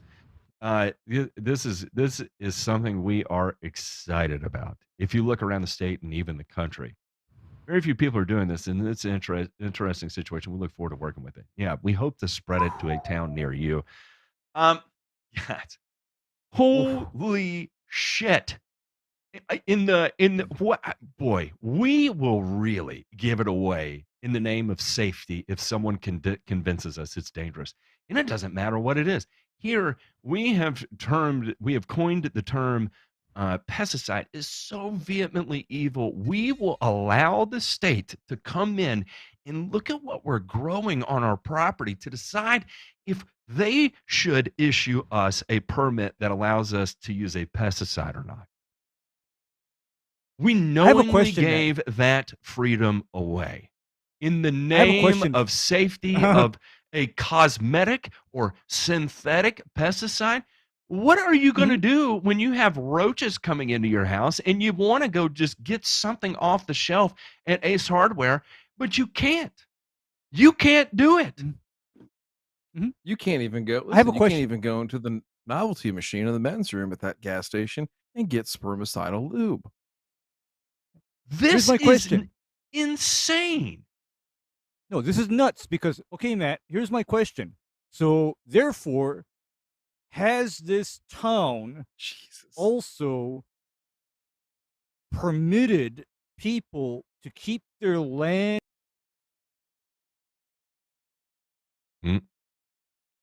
Ray, you just got canceled. You're gonna Yeah. have to hit refresh and come. Oh, he's back. Yo, okay. Has this town similarly, Matt, allowed residents to grow weeds of various heights on their land? Because you see, where it'll get fucked up is when you ban pesticides, but then you tell people also, oh, your lawn cannot be taller than 10 inches. That ain't gonna work. That ain't gonna work. I mean, I'm just saying. Yeah, I mean, at what point do you trust people to do what's legally allowed? What again? I mean, I don't know. There's a lot. Is responsible use of anything in this society? There has to be a human element there, of which you take responsibility for your actions, right? What you do, how you use it, and ultimately whether it's for your own good or the good of your neighbor or your community or whatever, that you take that responsibility, somewhat fucking seriously. And then at Yes. that point, right, you live in a community of ideal beliefs, right? Or beliefs and ideals that are, somewhat similar. And you can do this on your own, legislating it, enforcing it, and then ultimately, okay, like you said, what's the means of the end, right? What happens in the end when, like Matt said, you got a roach in your kitchen? Tough cookies. Or You better call the let me ask state. this. You better No. call the state and their staff to come How- take a look at it instantly, right? Yeah. That Yeah. or how many people run to the hardware store in the next town over and they're like, fuck it. It's convenient to think about it now when you have it and you think, oh, we don't need it and nobody else should need it either, until you actually do need it and you want to use it Okay. responsibly and you want to use it for the right I have reasons. I have a counterbalance to all this, and you know what I say when a state becomes overreaching and unreasonable?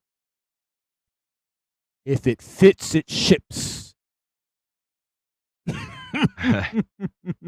We'll be talking about that a little later because it turns out the DOJ may be cracking down on that as well too. Look, this is so insane to me, right? This is so insane.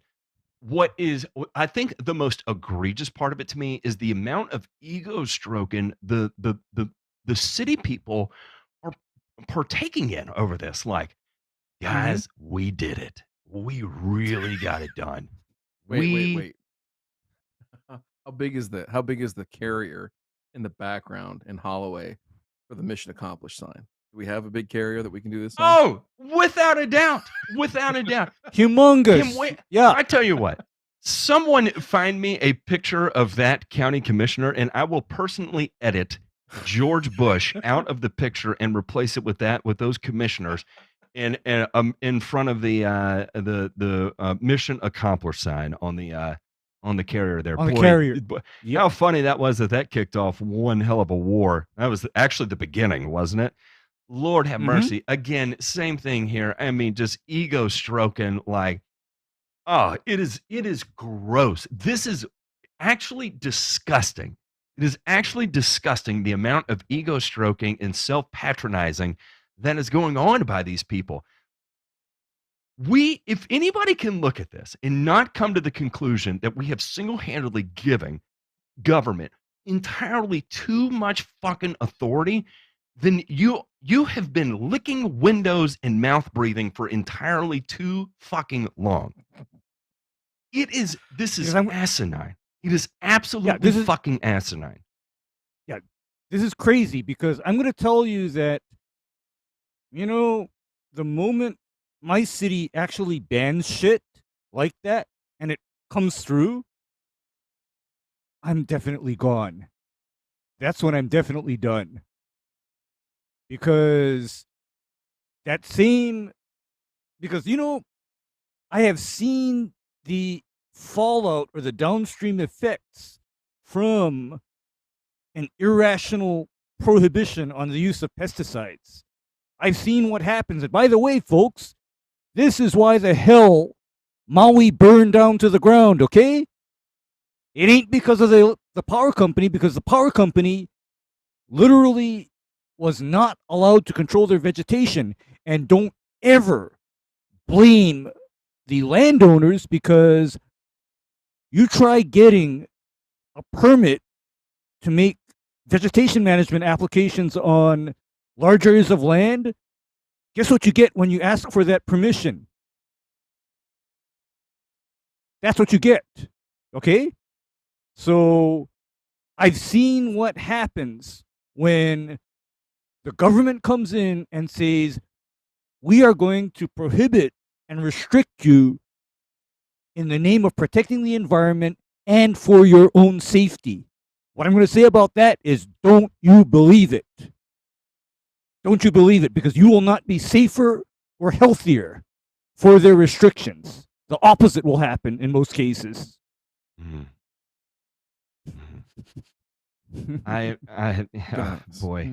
Boy, this is all right. Let's wrap it up here.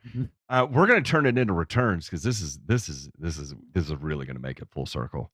La la la la la la la la la la la la. I'm back. Remember, Ray, if it fits, it ships that was something we'll tell kids about that we got to experience in our life, because the DOJ targets eBay over vehicle emissions defeat devices, pesticides, and other toxins. The U.S. Justice Department filed a civil complaint against eBay, claiming the online marketplace unlawfully sold and distributed hundreds of thousands of products like pesticides, motor vehicle emission evading devices that violate environmental laws.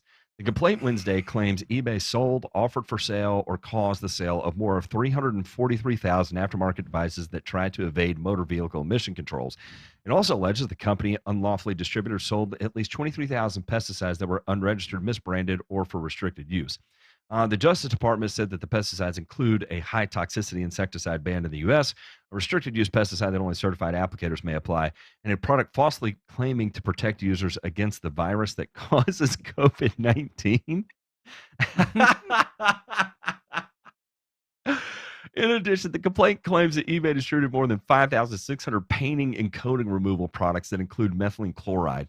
eBay's sale of emission control defeat devices, pesticides, and other unsafe products poses unacceptable risks to our communities, disproportionately impacted by environmental health hazards. Together with our partners, this office will vigorously enforce federal law against those whose conduct endangers public health and the environment. eBay called the government's actions entirely unprecedented and said that it planned to vigorously defend itself. Maintaining a safe and trusted marketplace for our global community of sellers and buyers is fundamentally the principle of our business at eBay. We dedicate significant resources, implement state-of-the-art technology, and ensure our teams are properly trained to prevent prohibited items from being listed in the marketplace. We are effectively blocking more than 99.9% of the listings for the products cited by the Justice Department, including millions of listings each year. The Justice Department, on behalf of the U.S. EPA, filed the complaint against eBay in federal court in Brooklyn. The EPA has previously issued orders against eBay. In 2021, ordered the company to stop selling 170 unregistered and misbranded pesticide products. The U.S. has targeted sales of toxic materials before. I love this toxic material thing. This is just, it's synonymous with what? What toxicity profile are we using as our base? What is our standard? Is an LD50 of sodium chloride? Is that our base of what we're defining as toxicity?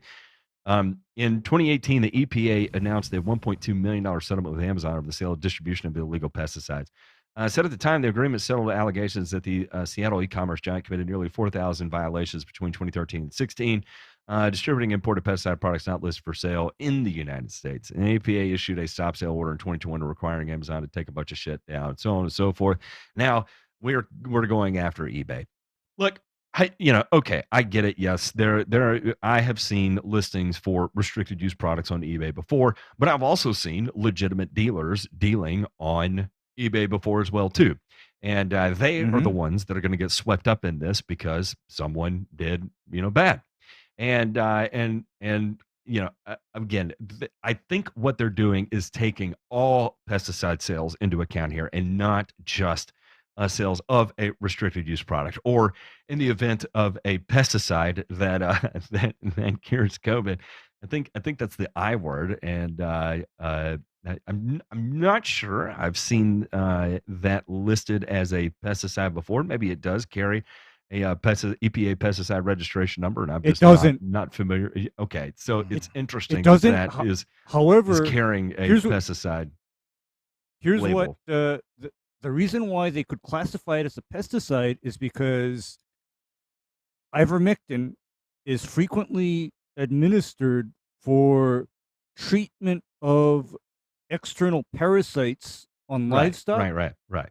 and on humans. Because Mhm. do you know what one of the most effective treatment for scabies is?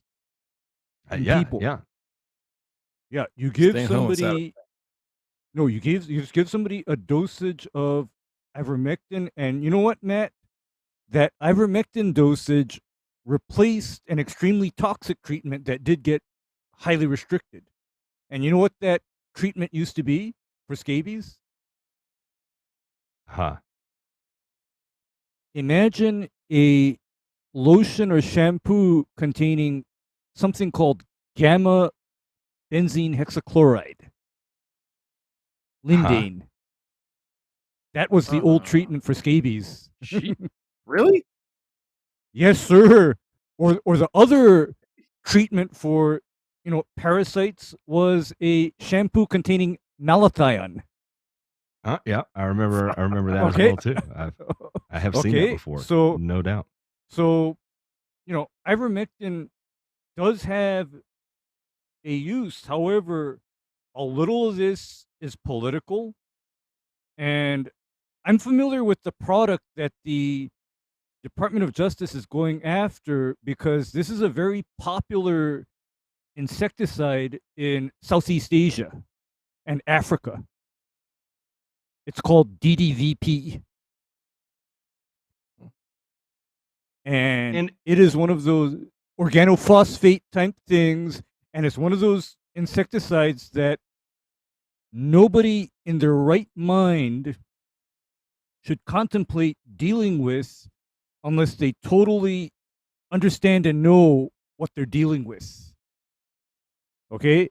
I mean, it's one of those things because DDVP was actually, for a time, completely banned in the United States, but it came back under new constraints on its usage to ensure safety. So I think I know what was going on as far as why, because there's something else, Matt. I always wondered why on eBay I could get something called a DPF and EGR delete kit. I always wondered.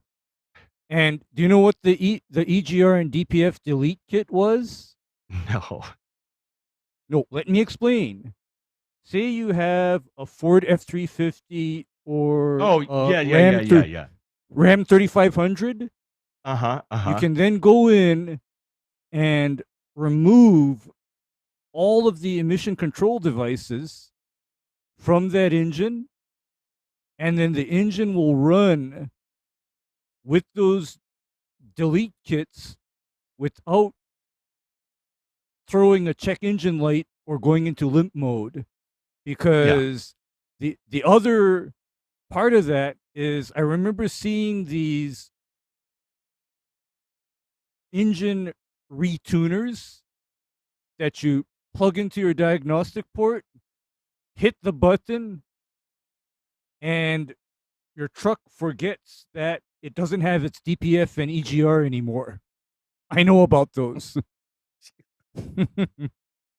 Look, It could have been like all the illegal stuff they used to sell, which was you would bid on a piece of loose leaf notebook paper, and it would come with like a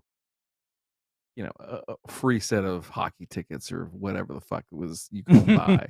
Masters tickets was a big one because you couldn't sell Masters tickets without getting in trouble.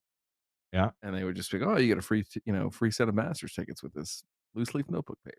I mean, the thing that chaps my ass or actually makes me feel that this is a return is that yes, there are legitimate people that's going to get caught up, and this is dumb to just go bully all these people to just not sell this stuff on there. But there are dipshits out there that try to skate by. We know one of them, and sell their wares in places that are not meant to be sold. So yes. Boy. Former superintendent out to help turf managers dial in rates. As a superintendent, Cutler Robinson was all too familiar with trying to schedule fertilizer applications based on weather that had already occurred. He thought there had to be a better way, then the idea hit him. Applications might be more effective, leading to a healthier plant if somehow he could tap future forecasts as a basis for product applications. After 3 years of development, the result is Predict in 7, an app-driven platform from Roanoke, Virginia-based Predictive Agronomics that utilizes thousands of data points, including site-specific weather information, to match nitrogen management with the products offering the proper amount of phytohormones and metabolites. Robinson, who graduated from Virginia Tech's turfgrass management program and also earned a master's degree in plant physiology in Blacksburg, described Predict N7 as a math-driven, science-driven, site-specific, weather data-driven tool that combines future forecast data with specific input from superintendents to produce unique management based on the probability of conditions that are likely to occur rather than those that have already happened. It incorporates 7-day forecasts because they occur, not growing degree days after they occur. It doesn't tell superintendents what to do. They tell it what they want, and it makes recommendations. One of the first signs that Predict N7 is working, according to Cutler Robinson, is finer leaf blade in the grass plant like you see. Time's right. up. It's over. For example, relying on plant growth regulators to slow growth put in green turf can increase root reliance on nitrogen. Give the plants more in than it needs. There is accumulation of organic matter, which is where disease is born. The model tells you the right amount of in for the right amount of growth between spraying intervals. In a testimonial on Robinson's website, Mike Norwicki, director of agronomy at Victoria National Golf Club in Indiana, said Predict N7 has worked for him on different turf types and different soils. I used it on 2 different golf courses, one with A4 and USGA construction, the other with 777 in California construction. In each case, Predict N7 helped me provide elite putting surfaces that withstand high heat, humidity, and traffic at very fast putting speeds. 2 years of beta testing and R&D and real-world use by superintendents have shown that Predict N7 can result in air firing less often because less organic matter is created at the surface level. Anyway, I've been looking for, people are commenting, I've been looking for a way to get off my addiction to PGRs, and this has provided me just that. So interesting little tidbit here. It'll be interesting to see how this pairs or parses out with some of the other models we have out there, like OM 246, the MLSN, the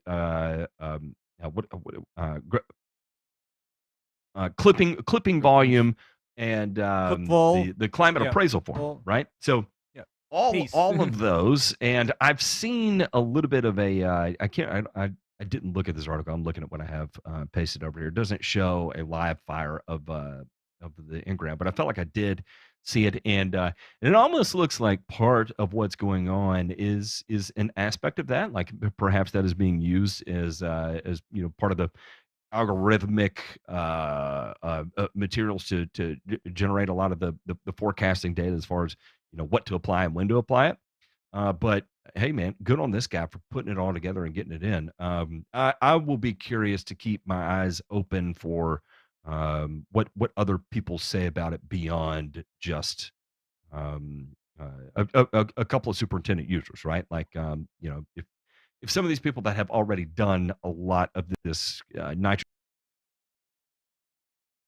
modeling, give it a sign or a seal of approval, then that would be just like monumental, huge, right?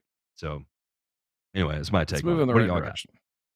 Well, it's just moving in the right direction that, we can do better than just saying, hey, I'm going to put a pound down and see what happens, and that basing that off of Mm-hmm. how things are growing and maybe even just trying to forecast out a little bit what might happen. So a lot of this is based, somewhat similar on the OM 246, where it's estimated nitrogen return, how much you're going to mineralize in that soil.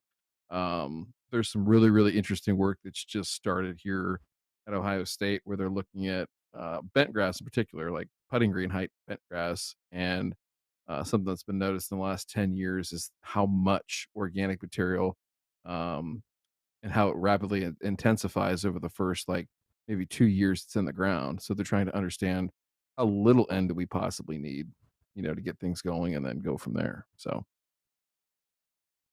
Mm-hmm. This is interesting. This is Yeah, interesting I'm on stuff board to- for it. And Yeah. go ahead, Ray. Yeah, this is interesting because at least on warm season turf in a tropical area in a Gulf setting, I've seen N rates go down to way less than what it used to be. Because these days, 1/10 of a pound of N per month is considered high jeez. for Gulf. It's considered high. Gosh. Yeah. But then I'll tell you gotta what's high. understand- Oh, go ahead. Good. Mm-hmm. Yeah, you got to understand that this is turfgrass types that don't want or need a lot of N either. They don't want it, they don't need it, actually. So there's the difference. I don't know. I think again, like you said, DeMay, a step in the right direction here is without a doubt what this provides. And I think even this as a foundation shows how much room there is for upward growth too. So yeah, again, kudos to this guy for getting out there and getting the smurfing job done. All right, that is going to wrap it up for us. Did we have anything in the mailbag? I glossed right over that. Nope, we have nothing in the mailbag. We're clear. And let's see. We are going to go hang out with the patrons and let them come up with the title for this week's episode. And I'm going to say, I think one has already come in that is going to take the cake about it, because there's sometimes shit is good and then sometimes shit is great. And boy, we had a great one coming today. Thank you everybody for tuning in, and we will catch y'all on the flip side. Bye.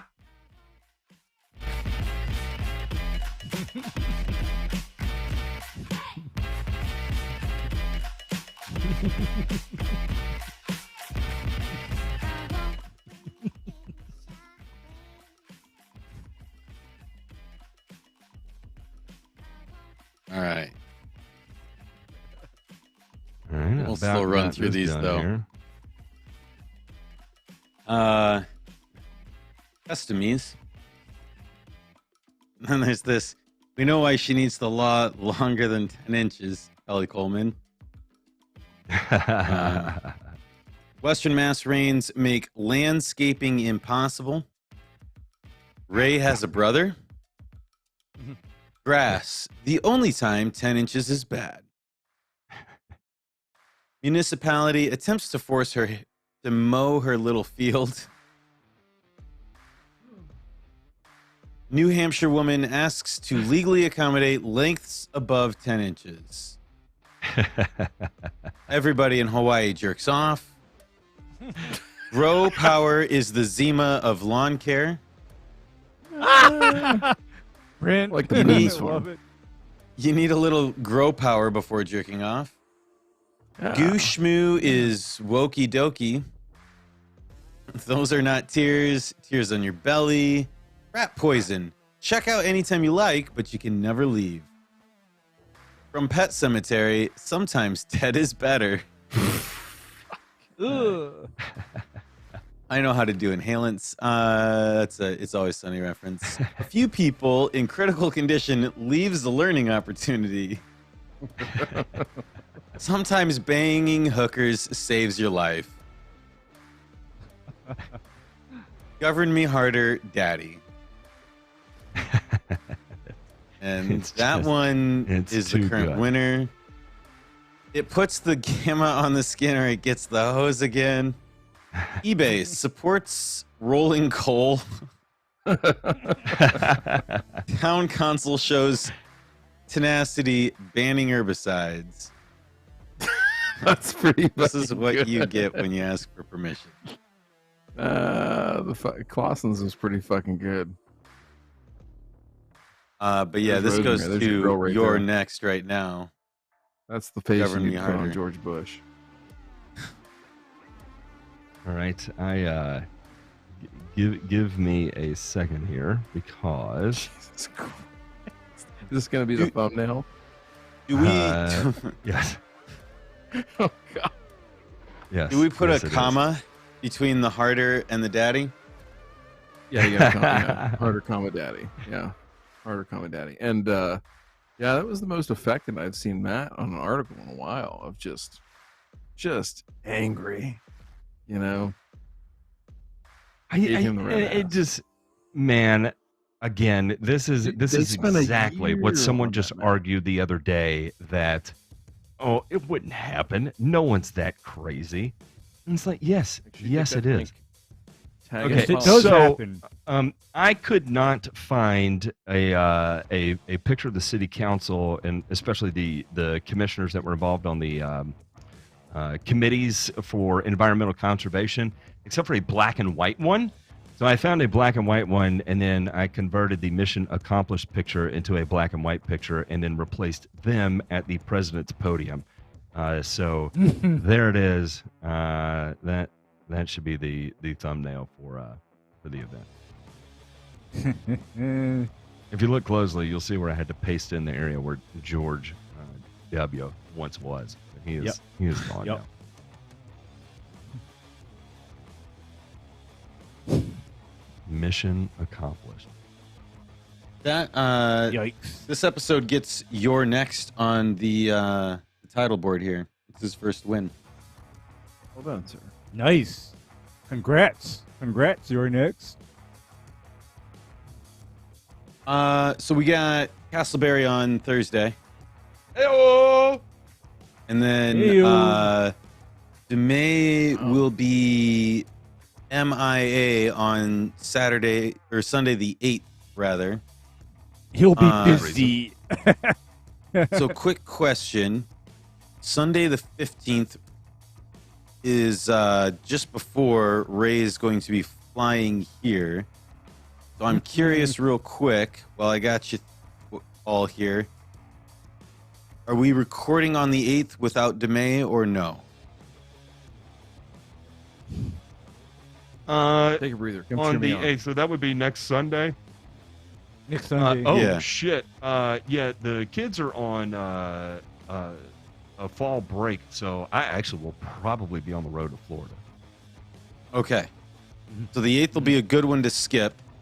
The Yep. 15th, Ray, I'm asking you, are you good to record on the 15th with you leaving for a week plus Hell the yeah. following day? Hell yeah. Okay. Hell yeah. Yeah, because it's like nothing is going on after Saturday the 14th. Okay. So Nothing's we will going on, so- we'll see you all this Thursday. We will not see you Sunday the 8th, and then we will see you all back. So Matt, you'll be in Florida the 12th. I don't know. I honestly Okay. have no fucking idea. It's Okay. totally playing it by ear. We'll do a call and We will show play. if we Yeah, have- maybe we'll do a call-in show the 12th because that'll be our last Thirsty Thursday before Louisville. Okay. Mhm. So, and then we'll see y'all back on the 15th. For sure. What the fuck is this? Go look at politics. Look at what Jacob posted. Jeez. When you I hear love a y'all. bump in the night, but you're a Democrat, oh my god. Oh my god.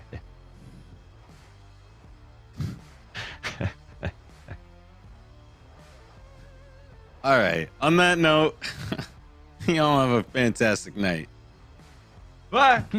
Don't hear any bumps in the night. Don't hear any bumps tonight. Keep your dildos put up.